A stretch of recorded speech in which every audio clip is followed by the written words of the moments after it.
Ընդդիմադիր որոշ գործիչներ խոսում են հետընտրական զարգացումների մասին։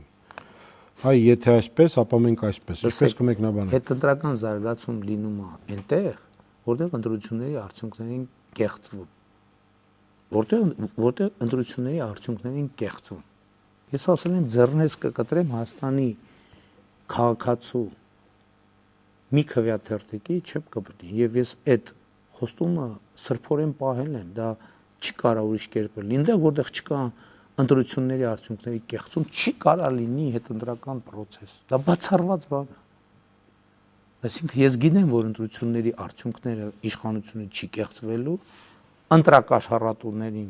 իրավապահ համակարգը չեզոքացնելու, հա, միջև հիմա ինչքան չեզոքացրել է, բայց ես որպես քաղաքացի պահանջում եմ, որ միջև այ հիմա գիշերն էլ աշխատեն, վաղը առավոտն էլ աշխատեն, կեսօրին էլ աշխատեն, երեկոյան էլ աշխատեն, վաղը լռության օրն է, բայց պետքա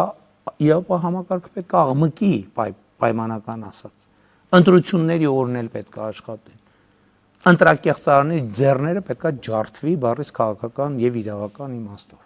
Հիմա եթե այն չի լինելու, այն չի լինելու, բացառված է հետընտրակ, բացառված է, չի կարա այդպիսի բան լինի։ Չի կարա։ Հավանիր տեսանյութը եւ բաժանորդագրվիր նորությունները բաց չթողնելու համար։